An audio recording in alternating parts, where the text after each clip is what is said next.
Hello, welcome to QTV this morning. I am Ibrahim Asuri Balde. We are back again on another edition. Wherever you're watching us from, we are saying Ramadan Mubarak to all our viewers from around the world. And on the program, I am joined by Mr. Ade Drame. Ade would be reviewing the newspaper with us today too as well. Good morning, Mr. Ade. How are you? I'm fine, and I might even be dropping some more secrets about what goes on at QTV, but maybe not. Oh, maybe not. no. Maybe, No way. maybe not today. No way. Mom said will say Lapishida.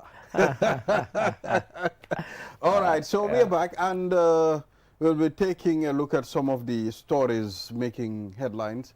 And of course, we'll also be dealing with the code as well.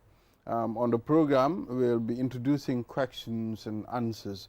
On daily basis, we'll allow people to ask questions, regarding Ramadan, the do's and the don'ts of Ramadan. And we'll be playing a video of Imam Jah, where Imam Usman Jah, where he'll be responding to those questions. Okay.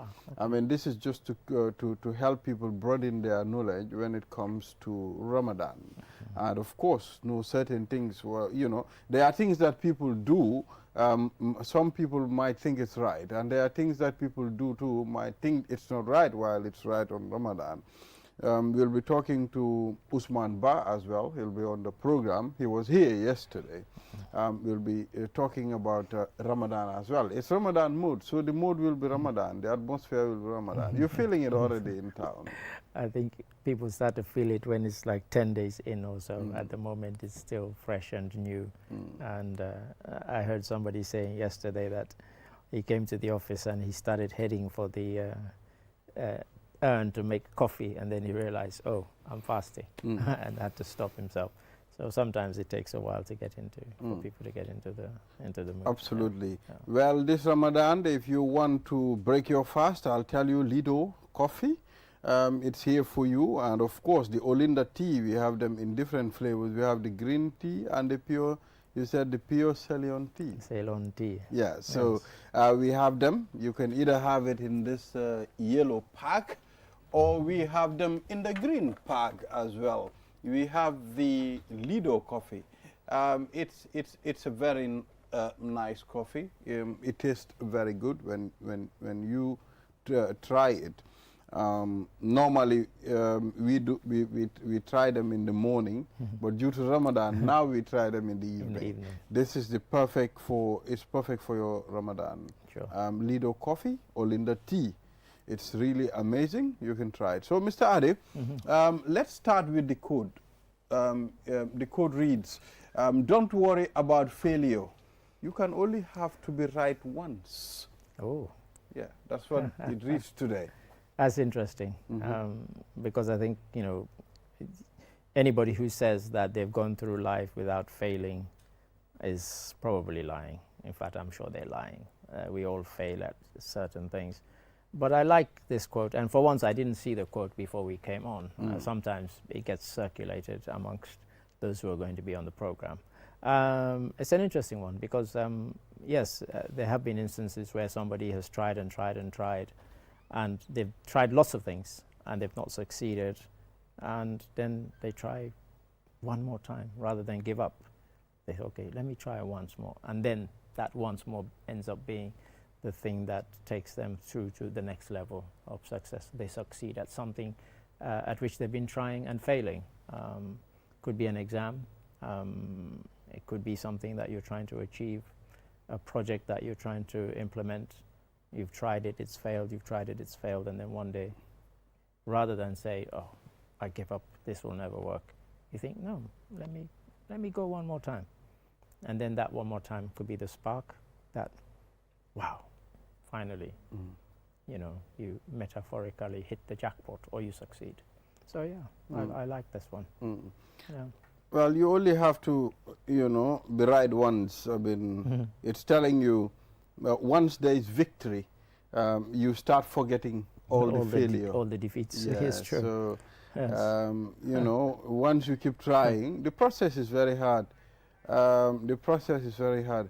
you know, and there is a bigger process. Already M. Jallo, Mr. Cole, and Aliu Jallo are joining us on the program via the intercom already. Yes, so I used to work in a betting shop called William Hill in London, a place called Brewer Street. And there was a guy, Bernard. I'll never imagine, this is 1975, so I was a student. And this guy used to come in and bet every weekend. I worked there on Saturdays because I was a student. And he would never win. And for about 5 years, I never saw him win a bet. He would bet on the horses, he would bet on the football. And then one day he won. I'll never forget again, he won £1,800 in a single bet. But this is a guy who, over the time I'd been there, probably lost about £10,000. But if you saw the joy on his face, it was remarkable. It was like he'd won $1 million. He was jumping up and down. He was saying, "I'll buy a drink for everybody. I'll give everybody £10 in the shop." It was remarkable, So, that was somebody who, I mean, not that I approve of betting, but, he had lost so many times and he'd forgotten, as you said. You forget the defeats. So all the tens of thousands he'd lost, he forgot in an instant the fact that he'd won £1,800. So Bernard, if you're still alive and around, this is to you. But well, like I said, the process is a very difficult one. Feeling is not a good feeling. It requires to be man enough to stand up against feeling. Yeah, you can fail and it can inspire you to want to succeed, because it could sting you that you could hate. Because some people hate failing at anything, even if it's something they've never done before. They think, they don't like, that aura of failure to be around them. And so the failure spurs them into trying even harder to say, okay, the next time I try this, I will definitely succeed. And sometimes it can push you on. It's... Yeah, so thank you very much, Mr. Ade, for that. We'll take a short break. After the break, then we take a look at some of the stories making headlines. You are watching QTV This Morning. I am Ibrahim Masuri Balde. We'll be right back. Cell is giving you an unbeatable offer. Activate our 5G network on your 5G-enabled phone and enjoy free internet for 7 days. Yes, you heard that right. Activate QCell's 5G on your phone and experience what true 5G internet feels like. Get your QCell SIM cards activated today at the following care centers: Banjul, Senegambia, Brikama, Bursubi Turntable, Bakau Airport, and Kairaba Avenue headquarters. Rush now and be part of the future with QCell's 5G. Free internet for 7 days only with QCell.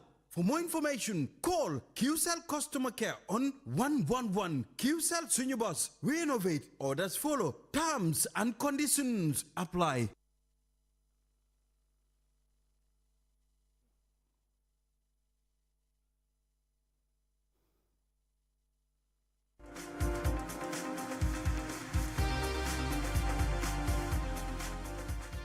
You are watching QTV This Morning. We are back again, and now let's take a look at some of the stories making headlines.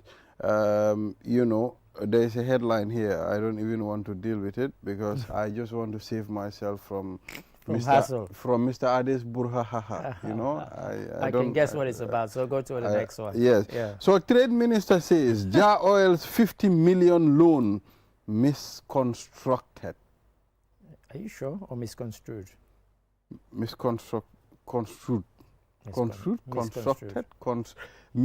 Misinterpreted, Yes. It can all mean the same. Well, not misconstructed. Then it's not. Then it's not transparent. Maybe the explanation wasn't very clear. Yes. $50 million loan. Yes, misconstrued. I think it's been much talked about, and I guess the minister is trying to explain exactly what the loan was, and it would be interesting. Again, as always with these headlines, it makes you want to read the story to find out what exactly the minister's explanation was, because there's been a lot of talk about this loan, and there have been all sorts of allegations, and it would be nice to have an official explanation. So yes, that would be an interesting one. Exactly. Businesses ought to be sincere with prices of goods. If you go on the BBC website, not that I'm telling people to go on the BBC website because it's there, but there's an interesting story that across many African countries, people have been complaining about price hike in the run-up to Ramadan. Interestingly, they were saying there wasn't a price hike in the run-up to Lent, but in the run-up to Ramadan, there seems to be, and Nigeria is one of the countries that they featured prominently, rather, in that article, where people are complaining about. They say, "Oh, every Ramadan this happens. As Ramadan approaches, prices start zooming, and particularly the things that they know that we need during Ramadan, so oil, rice, so it's a universal thing. It's not unique to the Gambia at all. Exactly. So let's talk about renewable energy. I mean, we've seen the launching of a solar plant project not long ago. Yes. I think over last week. On Saturday. On Saturday, yes, Yeah. we've seen the president His Excellency the attended. President inaugurated it. Very important dignitaries were there, I mean, to witness this launching. Renewable energy. Why are we so fascinated about, this heavy crude oil generators while we can use the sun? We have a lot of sun, Mr. Ade. Lots of people have been asking that question for the longest time about Africa. We have wind, we have the sun. Wind, we have sun, and we don't make enough use of them. And I'm smiling because my colleagues in the newsroom will say, Ibrahim Abalde has mentioned this because he just wants Mr. Ade to mention Cape Verde. Cape Verde is in the world next year will be the first country in the world to be 100% reliant on renewable energy, wind and solar, 100%. No other countries even at 50%. And they will be at 100% next year. They are West African neighbors. Why don't we go and learn from them? I don't understand it. They're an ECOWAS country. Even the ECOWAS Renewable Energy Office is where? It's in Cape Verde. So we should be learning from these. And you're right. Why have we waited till now? We should have been. They started planning this 10, 15 years ago. That's why by next year they can make the claim that we'll be 100% reliant on renewables. And so bringing these oils to run all these generators, and it's very expensive. We have the wind, we have the sun. We don't have to pay for those. So it will cost. Hopefully there will be many more. And at the same time, there's an initial cost to invest, but you benefit in the long run. It will save our environment as well. We've seen countries that don't even have flat lands. All they have is mountains. But they made use of those mountains where they have solar panels on those mountains. Yeah, of course. And across Africa, you look at the amount of, the people who've been against it have been the ones who are selling oil to us. Like, oh, you don't want to do this. But no, we do want to do it. Because, these oils that fuel these generators and all these power stations, they're expensive.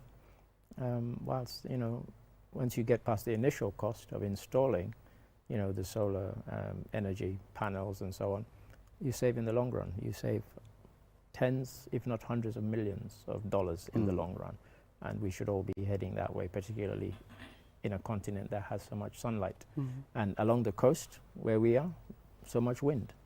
That's all Cape Verde is doing. I mean, there are areas in Cape Verde, it is so windy that, people who have houses that face the Atlantic Ocean, they hardly ever sit on their verandas because of the excess wind. But that wind is what is powering the wind turbines that provide electricity for those communities. So we can do it. The ferry services loses $193 million.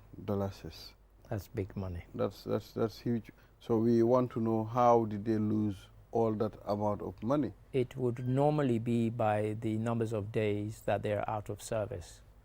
So on any given day, you know what your takings are. And on the days when you are not in service, you lose because, you're not obviously taking in that revenue. So mostly, I would imagine that's probably, where the losses can be attributed to.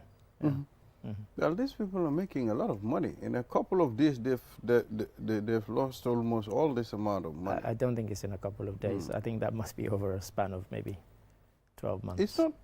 No, I don't think so. I mean, the ferries have been 193 million in breaking 2 down, days. you know, recently. So I mean, Are you serious? In 2 days? Then they must be making billions. we would all have been Then they'll running be ferry the country's businesses. they'll be the country's biggest you know, earner if that was in 2 days. No, I don't think it's I don't think it's in 2 days. It must be over the span of you know, a 12-month period. All right, because there are times when it's out of service. Yeah. Let's take a look at Gamtel, the communication arm of the Gambia. I mean, reports detects malpractice in Gamtel tax transactions. Sounds interesting. I mean, you and I know that over the last 12 months or so, people have been looking at these parastatals, these state-owned enterprises. We've also been looking at local government with commissions of inquiry and so on. There's a mood now to investigate these entities and see why they seem to be so inefficient and or inefficiently run. There's been a lot of talk of possibly selling off part or all of some of them. So that's just one that I think people will be looking at. Gamtel, you know, what's the allegation and what's the evidence? You know, you and I, you know, as journalists, that's what we want to see. We want to see the evidence, not just the talk or the rumors. And if there's evidence, present it. And if people need to be held to account, even prosecuted, then so be it. You know. Well, I mean, malpractices, sometimes they can be, you will be able to control it when you try to digitalize certain things, especially things that have to do with payments. I mean, payments can really cause a lot of problems for people.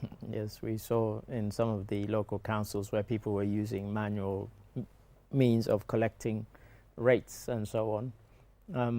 The imbalance between what they were supposed to have collected and what they did collect, and sometimes they will tell you, oh, the machine didn't work for 2 weeks, but I still collected.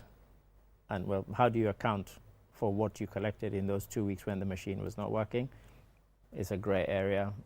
There's nothing you can do to say, oh, this is how much I collected. So you're right, if things are digitalized, then it's not somebody turning up at your doorstep, you hand them the money, they give you a receipt. You pay, there's a record of it, and the beauty of that is it can be traced. Did you pay on such and such a date? How much did you pay?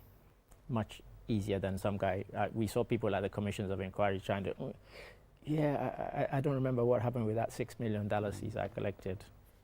Come on, you know. So that takes that away, and it takes away the temptation from people, because, you know, there are people who, you know, they get tempted by the fact that they're collecting a lot of money and there are not proper ways of scrutinizing or monitoring what they're doing with that money.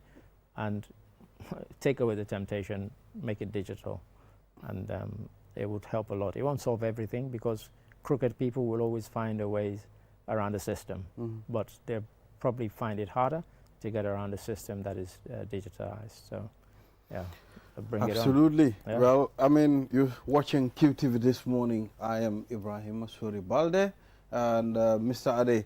And now let's take a look at our last story before we take a leave of you. You have a particular one you want to delve into? Election campaign kicks off in Senegal with violence. It's what we feared.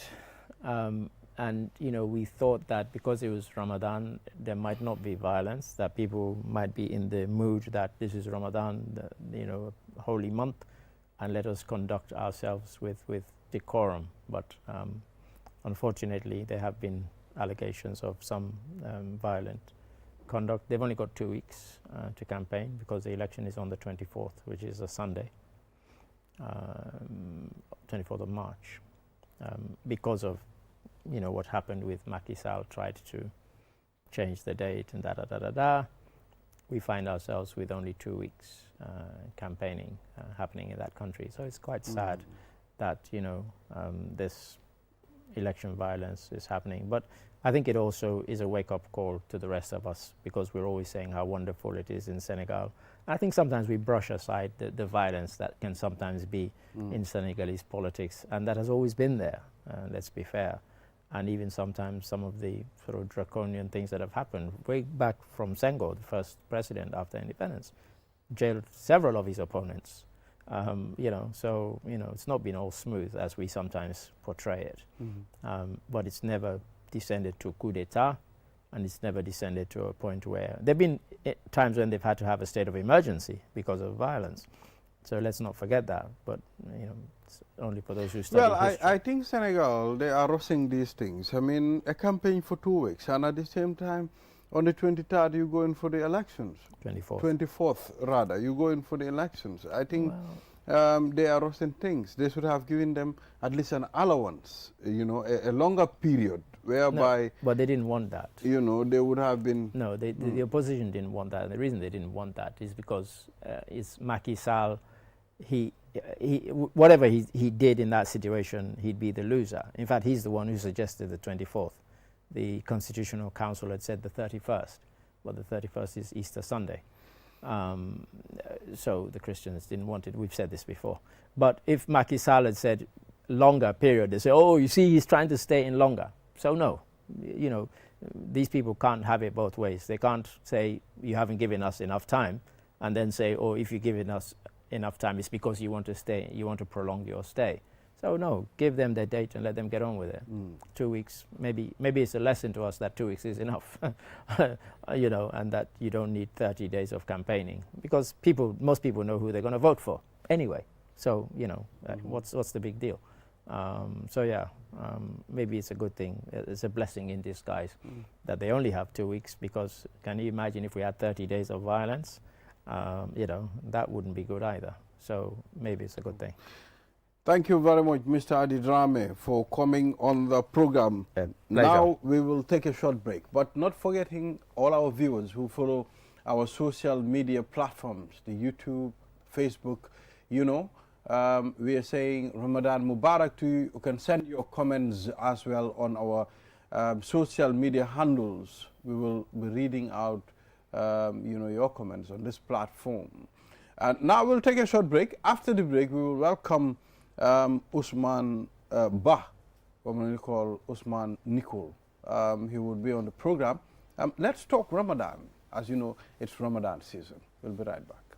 Technology has always been at the forefront of our lives, and the way we use it has evolved drastically over the years. With the advent of 5G internet, we are entering a new era of technological innovation that promises to transform the way we live, work, and play. 5G internet is capable of providing data speeds up to 100 times faster than 4G, making it the ideal solution for streaming high-quality videos, playing online games, and downloading large files on the go. 5G internet is already transforming cities across the globe, powering smart cities, self-driving cars, and virtual reality experiences that were once thought impossible. 5G internet is also paving the way for Internet of Things, allowing for seamless connectivity between devices and the creation of a truly connected world. For the first time in the Gambia, QCell is bringing tomorrow's technology to you today with the launch of QCell 5G Internet. Get ready to experience the out-of-this-world wonders of QCell's 5G Internet. For more information, call 111. QCell. We innovate, others follow. The future is now with QCell's 5G network. Experience speeds like never before with our new 5G Rocket Fixed Internet plan. Get speeds from 10 Mbps to 100 Mbps. Your 5G-enabled devices. Walk into QCell headquarters to get one of our 5G routers and experience the true feeling of 5G. Only with QCell. QCell brings you the future. Tech, innovation, incredible speed. The future is now. For more information, call our customer care on 111. QCell, Sunyabus. We innovate, others follow. Terms and conditions apply. QCell moy suñu boss. QCell moy suñu boss. QCell moy suñu boss. Go, ebe dawa full network suda tili QCell. Ni lafta diamla wati jamala mune diata QCell. Most reliable network dumala keta wati QCell. Wo quality man nyon soda jam pona manke QCell. Hanibe wulo ni farole kono walante be bako na jala fayola network ko se taria QCell suñu boss. Nyo finjeka indi 3G ñu delu taxi 4G plus and now we bring you 5G. 5G. First and only 5G provider. Itella follow adi doron nesa keno. Gambia bela nyon tawa fele QCell. Ko fasun tawa buka busi QCell. Itella molti milka kukutol nati Gambia QCell meta lori la kilianol yele imanyina amanda wala itella ka quality dila dadi ma itelle silo wala wodol mume be keno ma. QCell sunibus QCell sunibus QCell sunibus QCell sunibus. Connect solo be bambandi QCell sunibus. QCell most innovative QCell sunibus.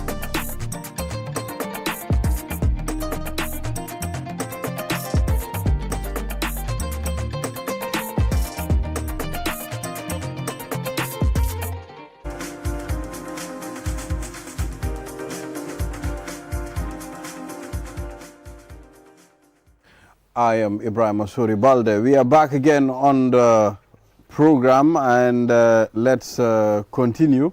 Like I said, we will be talking about Ramadan as well. And we are in the holy month of Ramadan. Of course, it's important for us to discuss Ramadan. But first of all, I'd like to wish M. Jallo a happy Ramadan. M. Jallo. Of course, so it's important for us to deal with it. So ñu nga dalal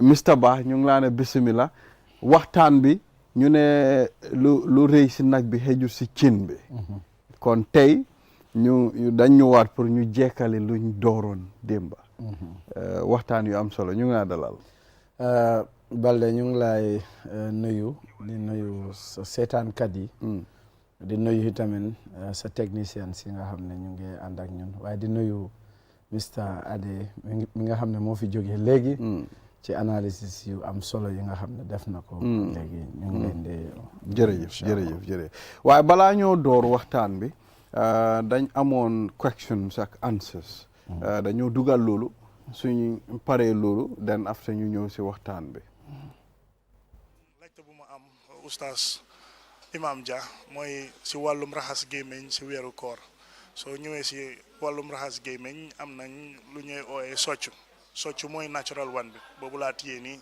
si suma loxo te am nañ tamit toothbrush ak toothpaste ñaar yi ban moo ci gën am na ci boo xam ne dafa warut a nekk pour nga jël ko nga raxas sa gémmiñ te ba pare ñu ngi laajte ban time nga koy mun a use ndax time yi xedda la suba teel wala mun ngaa dem ba si diggi bëccëg nga use ko wala ngoon la soo demee ba dog bismillahi rahmaani rahim laaj bu am solo la soppeeku xeetu gémmiñu ku woor sunna la yonent bi sallallahu taala alayhi wa sallam dafa wax ne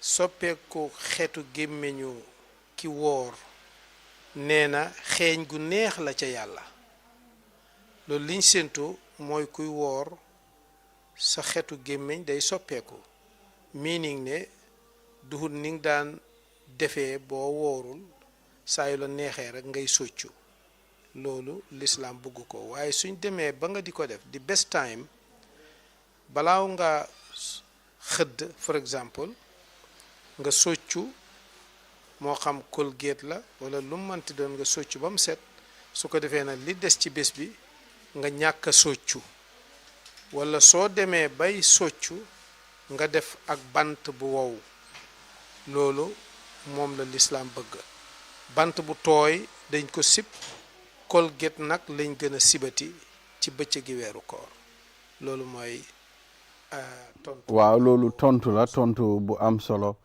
mooy laajte bés bi maanaam dafa am yoo xam ne foog rek ñu xam ko ñu ko leeral dafa am yoo xam ne yaa ngi koo def sax man damaa jóg rek jël suma toothbrush ma dóor suma pat ba dem si wanag bi ma dóoru ma bomb suma gémmiñ bi bem lifin because man ma day filoon comfortable suma brossut xam nga waaye mu ngi mel ni won na ne loolu sib nañ ko waaye comme banta bu wow boobu moom baax na ci understand nga so yii yëpp ñu bëri dañ ko war a xam ñu ngi laa dalal ñu ne la bismillah loo amoon si loolu waaw li maam tontu doy na sëkk xanaa yokk rek ne boo fekkee ne nag yaa ngi koo def ba dara rëcc la ci jàll ci toothbrush bi wala soccu bu tooy bi bés boobu di nga ko fay si weeri koor bi su dee yaa ko tey nag nekkul mistakenly boobu moom da nga koy fay ba pare dañ laa ponis waaw loolu mooy bu dee yaa ko tey bu dee yaa ko tey maanaam da nga affaire baa ngi si sa put bi rek nga woon mu neex la mun nga koo xaaxtandiku nga génnee ko waaye yow yaa lifin rek nga ne xaaral ma war na ko rek waaw waaye soo seetee dara ni Ousmane Bah toothbrush looloon brosse ak gémmiñ nga won na ko loolu du feesal sa biir loolu du la jox énergie xanaa xamuloo ne weeri koor du lu ñuy lekk rek de bot li romba ci sa put bi te yow yaa initié pour mu romba su fekkoon bant la sax bant yaa ko sex sa gémmiñ mu neex la rek nga cati bant bi noonu rek nga won na ko ndéem romba na jaar si put bi rek dem si biir bi rek jeex na boobu yaaxa na sa koor boobu yaaxa na ko feesal na biir feesalul biir yaaxa na koor moo tax ñu bàyyi si xel bu baax am na ñi nga xam ne dañ ko miin ba dañoo jàpp ne mënuñ ko ñàkk a def waaye nga bàyyi ko moo génn because l'islam su ne la sib naa nangam mooy ne mbir la moo xam ne dafa jege foo xam ne mun na laa isil jafe-jafe agut si ne moom si boppam jafe-jafe la waaye mun na laa yóbbu si jafe-jafe so moo tax mu naan la sib naa nangam su àggee nag si jafe-jafe ci boppam moom si boppam jafe-jafe la mooy xaraam na dëgg la waaye sib naa ko mooy jege na jafe-jafe trop ba nga xam ne pour nga mucc ci munoo ko asoo sa bopp so loolu moo tax nag suñ ne la sib nañ ko rek bàyyi ko léegi nag yow nga oor ba pare nga ne baal ma dem si boori géej bi ma daaxa koor gi baal ma dem rek ma daaxa koor gi nga dem simiku yooyu man nu ma ko buggee ma dem si boori géej bi rek simi o si pool bi ma dugga nekk si biir pool bi depuis suba ba ngoon loolu tam noo ko gisee waaw koor moom xam nga fuñ koy daaxee ci jàkka ji ak ci jàng alxuraan foofu la ñuy daaxee koor fële boo demee ndax mun nga garanti sa bopp ne doo fa gis lu neexut yàlla parce que nekku ne ñëppay or yaa ngi si boori bij bi mun nga faa gis koo xam ne moom du julit orut mu nga soloo nu ko neex sa bët bi tege si te xamuloo ne yi yàlla tere yëpp si biir budul weeru koor si biir weeru koor boo si jànkuwanteel rek mu ngi wàññi sa tiyaabo sa pourcentage bi dafay wàññi mu ngi mel ni tey koo xam ne daf doon def exam di moo mu ngi answer question si ñu ko laaj correctly mu ngi am points di moo mu ngi fail to answer question si mu ngi reduce points am si seetlu nga ko waaw loolu moo ci nekk kon li yàlla question ne nañ ko def si weeru koor di moo yaa ngi koy def yaa ngi génn li nga xam ne nag dañ ko tere su dul weeru koor sax waxuma laa weeru koor boobu soo ci demee rek yaa ngi wàññi sa tiyaabo ji kon soo demee daaxi koor foo xam ne mënuloo garanti ne lu neex yàlla kese moo fa ne yaa ngi wàññi sa koor beneen bi si des jullit warta def loo xam ne maanaam minute anything yéen suy def dara dafa war a am meaning si diineem surtout waxtu jaamu yàlla so da ngaa dem déglu ji alxuraan da ngaa dem fekkee ji tafsiru alxuraan mënuloo def yooyu yëpp nga téye sa kurus ngay tudda yàlla di la fay parce que weeru koor weeru bonus la su fekkee dañ la doon fay 70 weeru koor dootu nekk 70 dañ ko ajos dañoo yokk dafa dem 700,000 ba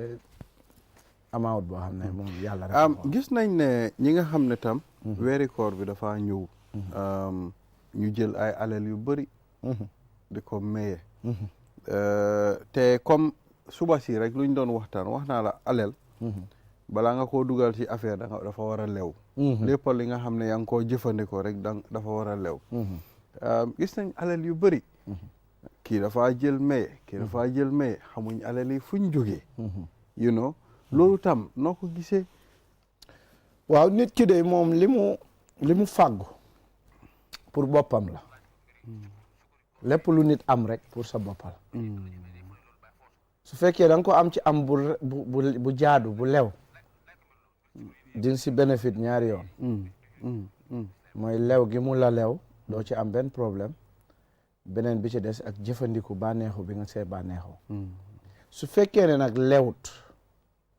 da nga siy am pertement parce que ñàkk a lew gi sunu borom daf la koy topp te bu la jéggalut bu fekkee àqi jàmbur la moom far force da nga koy delloo bu fekkee du àqi jàmbur nag waaye xëy na ci amin wi rek for exemple da nga doon fecc am ko wala da nga doon def something loo xam ne nga am ko ci loolu mun nañoo wax ne amin wi jaaduwut ci lislaam dafa xaraam kon doo ca mun a jaamu yàlla yow waaye nag soo ko mayee woon ki nga ko may moom is benefit.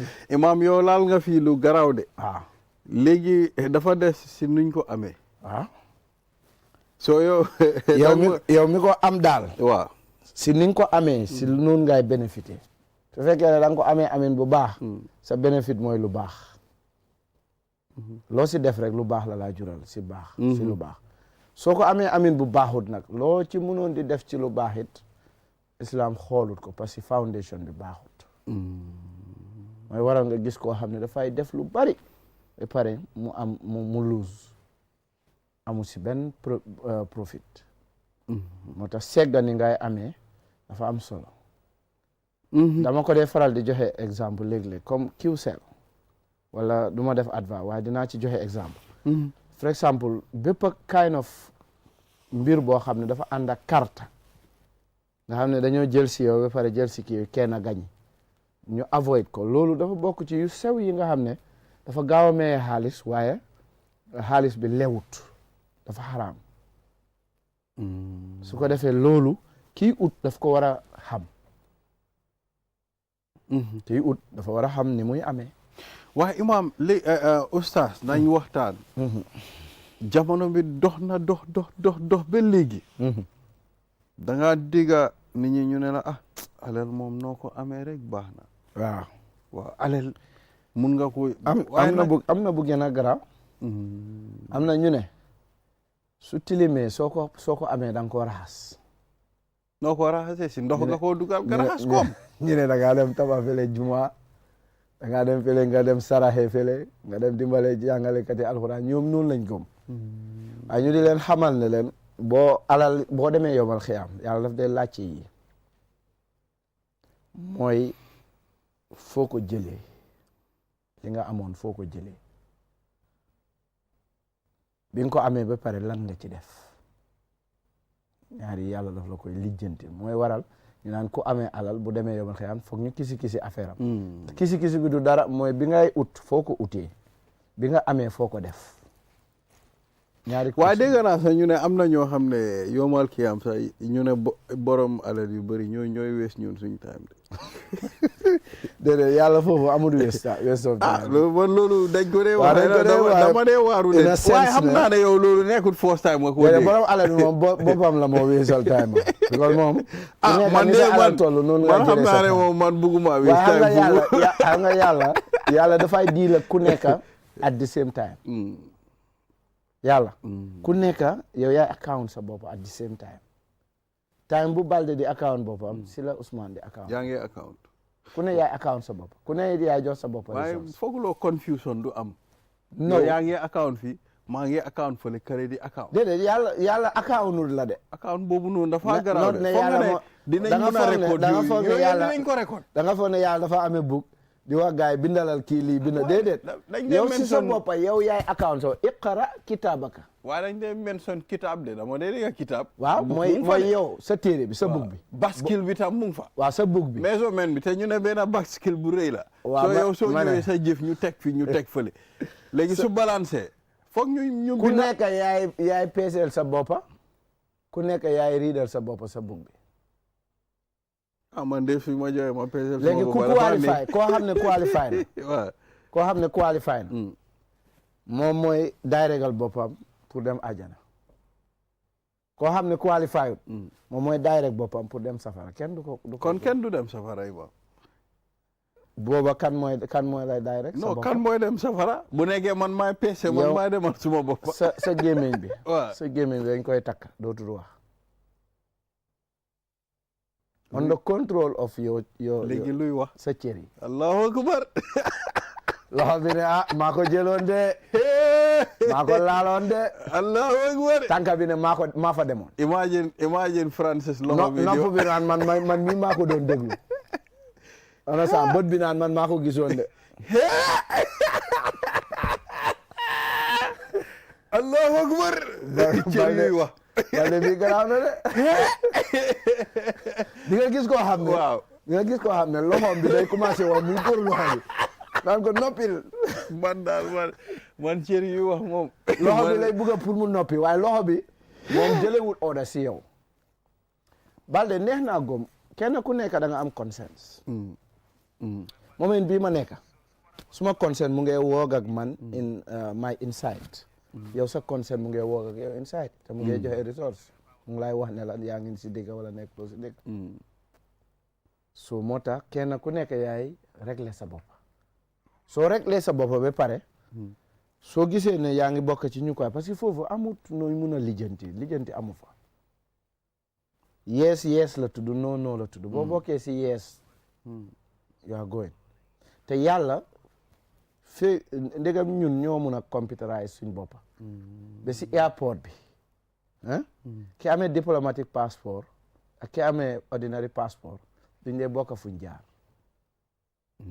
so maanaam foofu dañ ëppante waaw yàlla dafa organise parce que ñun si organisation yu yàlla ci la ñuy jëlee di jéem a organise waaye imam yàlla wax na ne tam ñun doomi aadama yëpp dañ am si moom du noonu waa em gi mooy Balde su jullee benn raaka tusbaar Ousmane julli benn raaka tusbaar du unfair because of dama like Balde ma jox Balde 100 jox Ousmane 50 foofu em la si lim ñu sant ak lim ñu tere ñoo fa em waaye léegi su Balde xaaje ba xaare bi xaaji guddi mu jóg yàlla rek nekk si xolam bi mu jóg di jaamu yàlla di taraawi di ndax julli taraawi ndax tahajjud waaw di julli ba fajar jot mu xëy liggéey Ousmane moom dafa nelaw di nelaw ba tusbaar ba suba bi ba fajar ba raw ko ndax da ngaa expect ñun ñu bokk benn level si waaye nag léegi nga gis Ousmane tam moom du julli de dafa tëdd ba naaj bi xëy ba naaj bi tànga waaye Ousmane moo ma ëppale alal waaye loolu nekkut général loolu feya na loolu général non nañ waxtaan ndax boobu déggin bi lan ak déedéet loolu sariya du ko dee jël xam nga sariya lu muy jël PC kaay bi nga xam ne ñëpp ñoo si bokk ak ñu leen a PC le xam nga am na li nga xam ne sañ-sañ yàlla la mooy yàlla mun naa xéewalal benn jaamam benn jëf bi nga xam ne su ko defee li moo multiply si tiyaabo yow di nga julli ba dee doo ko am loolu mun naa possible waaye loolu duñ ci dee count fii luwaa ci la ñoo count xam nga luwaa bi nga xam ne moom la réew mi tëral ñu ne ku ko def ñu àtte la lii lañ laa teg ki nga xam ne moom président bi xamme na ko xam na ko éene na ko pardon nga def ma def ñu àggam ñu pardon ma yow ñu bañ la pardon xam nga loolu daf dee am si àdduna walillahi madalul aala yàlla moo gën a kowe ci lu ñuy natta lu ñuy misaal dëgg la waaw loolu tam am na solo wax nga dëgga waaye général yi dañoo wax general view li nga xam ne loolu moom mooy boti islam boti sharia bi nga xam ne moom lay xool everybody exceptional cases yi duñ ko dee mention in sharia waaw nañ waxtaan affaire yi yëkka yi waaw xanaa yëkka moom dama war yëkkal suma kii dama yëkkal kii njëkke yeeg yooyu suma xariti jëkkër yi loolu xanaa bind nañ ko si Quran bi o si hadis bi déedéet am na ku ma ne loolu mu ngi si hadis bi de waaw li nekk ci hadis moom du njëkke bokkut njëkke nekku fa yàlla xamul njëkke waaye taay njëkke yaa moom yàlla xamul xariti jëkkër yàlla xamut goro xam nga lu yàkku yàlla xam ci weeru koor ci ñam mooy ki soxla ñam wi te yow yaa ko jox xam nga lu ñu diggee ci joxe ñam ci weeru koor mooy képp koo xam ne nit oor na ba ngoon jot yow nga jox ko lum dogoo even though am na ko waaye yow yaa provide li nga xam ne moom la ndogoo yow yaa ko jox ngir yàlla rek bi nga ko joxee moom mu lekk ko moom kooram gi mu ngi si war a am 30% wala mu ngi si war a am 50% wala tey ñu ne dañ ko doon fay $100,000 si bés bu ne yàlla mu ne yow mi ko jox mu ndogu dinaa la fay 100,000 fay ko 100,000 moom tam du wàññi kële déedéet kooku moom am na bosam bi mu ooree rek la ko am yow nag intention bi nga am pour jox ko mu ndogu dañ la ko defal percentage 100,000 tamit du bokk ak 100,000 bi waaye fay yàlla moo am doole dafa am doole ba pare bari yërmande donte nag benn tàndarma la bi nga jox nit mu dogoo ko sax dinañ la si fay loolu waaye gis nga nag waaye léegi nag seytaane dafa soxor ñun balaa weeru koor bi xam nga dañ dee eew seytaane si weeru koor bi suñ ne weer wi feeñ na rek gars yi jàpp nañ ko takka waaye daf dee am léegi seytaane daf dee rëcca de du dee rëcca de du dee rëcca dafa am ñum dee train il faut weeru koor daf dee train ñu bari ñu ñuy xee ñooñu ñan ñoo leen waaw déedéet ñooñu seytaane moo leen train ba pare seytaane daf dee wal sa daf dee am ngelaw bu mu dee fuuf si sa xol bi bàyyi ko fa léegi nag yow soo demee ba time yooyu balde daf laa wax ne ma ne sa boppa bi suuf mu ngi fa taxa rek nga ne ko lu tax nga di ma ko wax mer rek attaque balde yaa ma ko war a wax ndeysaan su ko defee coow bi jóg nga jóg ngeen songoo fekk ngelaw boobu noonu mooy nokki si sa biir xol bi moo tax yi ñu islam tere la suñ ko doon def dinañ mucc ci seytaan dëgg la waaye fi ma waxee mooy seytaane dañ koy eew ci weeri koor bi yàlla jox la opportunité nag waaye seytaane balaa weeri koor bi di ñëw xam na ne dinañ ko jàppa dinañ ko eew ci la moo traîner ci la lay traîner am concept bu mu dugal ci sa mind bi jox la mindset boo xam ne yow soo demee ba si weeri koor li nga waroon a amee tiyaabo doo si am dara parce que dañ la waxoo de nga jox ko nit ngir yàlla waaye kii daf ko jox ngir njëkki la moom yekkal joxewul ñam ngir yàlla dafa joxe ngir njëkki ngir mandeer njëkkee li rek la ci am man su ma defut lii kii dafa wax lii waaw su ma defee su ma njëkkee foog ma kii yekkal dafa wax lële waaw su ma defut lii kii dañ ma xas ne man du ma dee yekkal njëkke waaw du ma dee yekkal goro loolu tam problème la waaw ba léegi rek comme noo ko waxee rek waaye yàlla nag ñu ne borom yërmande la waaw waaye léegi tam bu nekkee da ngaa jàng alxuraan am na yoo xam ne soo ko jàngee soo déggee yu yàlla dee wax da ngaa foog ne ndeysaan man moom jeex na man kasaara na suma life bi jeex na man su ma dee moom safara rek waaye léegi tam nga ñëw mun lifin la ba nga foog ne man moom baal ma relax waaw loolu mooy baynal xawf wa raja jullit dafay dund ci ragal ak yaakaar parce que sunu borom dafa wax ci alquran ne laa taqnatu min rahmatillah bul musa naagu ci ne yàlla du la yërëm yow parce que yërmandem ñu mun naa accès ci ku nekk mu ne inna allaha yaghfiru sunuba jamian Allahu akbar yàlla daf dee jéggale bàkkaar yëpp